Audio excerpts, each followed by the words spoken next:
Alright, hello everyone. So last episode we set up the code and, got a system working that we could, put brand new code into and make sure everything works. So now we're going to be working on the first task of FRC, which is making your robot drive, forwards and backwards, moving around, all those fancy things. So the first thing that you want to do is you want to create, a programming manifestation of your Drivebase. Now, to a programmer, so if you don't know, by the way, the Drivebase is like the thing with the wheels on it that moves forward and backwards, rotates, the thing that moves your robot. So, to a program, all that's going to be is, going to be, those motor controllers on there, and, if you have more advanced features, it'll have things like a gyroscope or what have you, encoders, but for right now, we're going to assume a very basic robot with two PWM motor controllers, and that's pretty much all it cares about. So Drivebase is a classic example of a subsystem. So we're going to go over to our subsystem package right over here. We're going to go to New, Class. And we're going to call the class Drivebase because, that's the name of what it is, right? So the superclass is going to be a subsystem, and this will give us all those WPILib goodies to put in there and make sure it works with the rest of the, system, the rest of the command-based robot. And I would click inherit abstract methods. That's just nice to get all those in there so you can work. And that's pretty much it. You're going to hit finish, and now we have our new subclass. I would just delete that comment.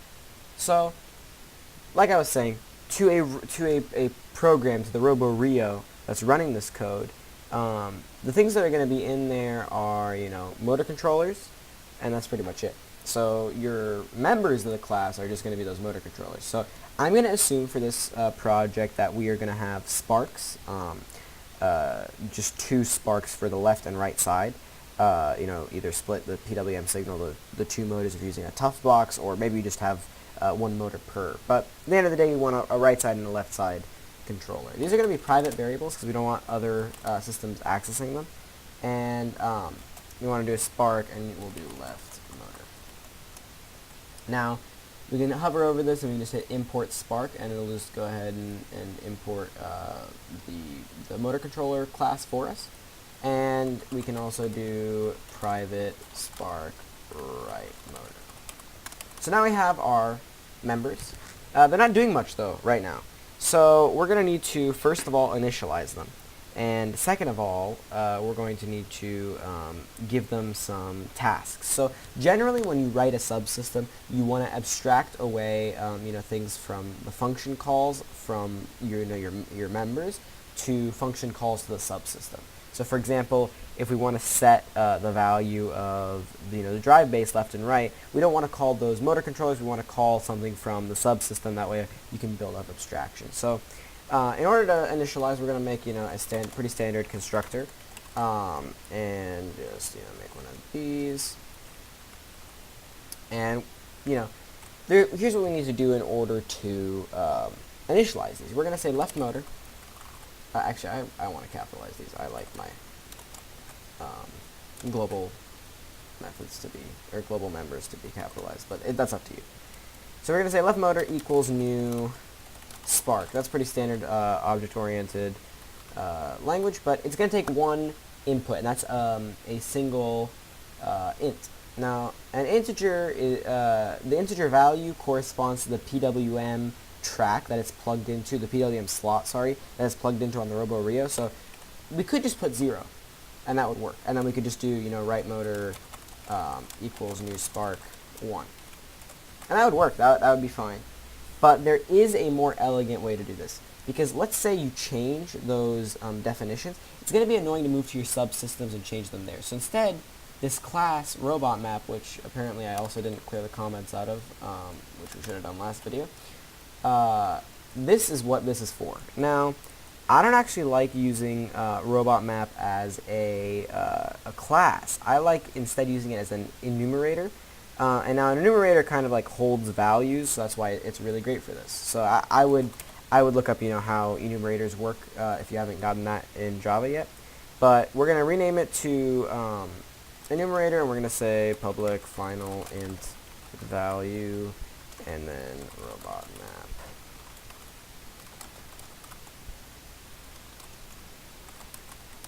This dot value equals value. So now we can start putting in constants. So if you haven't done a reformat that real quick. I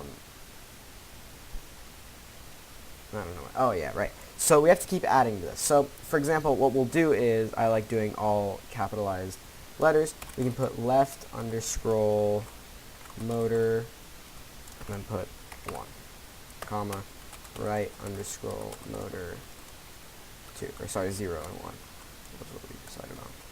And then reformat that. So what this is really nice for is we can just keep adding values. Actually, I don't like the way this did it. I like it like that usually. So we could even be more specific with our names, but right now it's good. Now what this will do is it'll give us a really clever way of mapping values. So we have this set up, and you can just keep adding stuff to it, which we'll get to. You can add all of your all the things that would have to be mapped out. So for example, joystick values, motor values, sensor values. These are all very helpful to be put here, because now take a look at what we can do. We can go right back to our Drivebase, and instead we can say, or sorry, you have to go to robot first. Sorry, I wasn't done.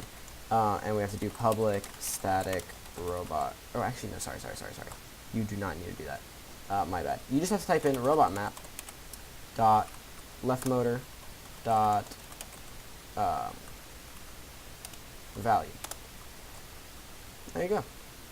Robot map dot left motor dot value, and that's going to correspond to 0. So what's this super helpful for? If we something happens on the robot, we have to switch it to like 2. Just go over here, you put 2, boom, done. No problem about it. It's a lot more convenient, especially when you start having a lot more mappings and you can't keep track of what's mapped to what. It's very helpful. So there you go. Now we've got 2 things: left motor, right motor. It's all done. Ignore what nothing should have happened in your robot file. Sorry, that was my mistake for bringing that up. So now we have those values set in. So what are we going to do with that drivetrain? So there's kind of something very basic that we want to do. Motor controllers in WPILib can be set to a value. So what we'll do is we want to set both of these, and we want to call it, like I said, we want to call it from the subsystem, not the motor controllers. So we'll make a new method, public void set. I like to call it set raw because there's other types of set, like set position, etc. So I like to call it set raw, and we'll do left value, right value. Now in this method, we're going to say, what we want this to do essentially is we want to give a value for our left side of the robot and a value for the right side of the robot, and we want it to do something meaningful out of that and move them. So how do you move a motor controller? Now for Sparks and most WPILib objects, I know Jaguars are the same, all you have to do is left motor dot and then set. There's a lot of functions here. If you see, there's set speed, set expiration, set name. There's a bunch of stuff. But for right now, we just want to do set, and then we're going to do left value. Now, we're going to do the same thing with right motor. Now, why is it helpful to have it in this method, you might be asking? Well, for example, sometimes some things are plugged in backwards, or a gearbox needs to run a certain way. So what you need to do is you need to say, hold on, we need to actually set it to negative left value and then right value. But we don't want the programmer to think about it when they're doing other things. That way they can supply it to positive values, or if there's some weird thing that needs to happen, they'll just supply 2 normal values, and this function will take care of it. For right now, our code's very basic. It's just going to be 2 positive numbers, and that's going to work out for us. And that's pretty much for a basic PWM subsystem. That's what we need. We've set up robot map to take care of those mappings, and then we have Drivebase, which enacts on them. We have a method, we have our members, etc. So there you have it. You now have a subsystem. Next time, I'm going to be showing you how to take those subsystems, put it into a command that allows you to drive the robot around using 2 joysticks. So thank you for watching.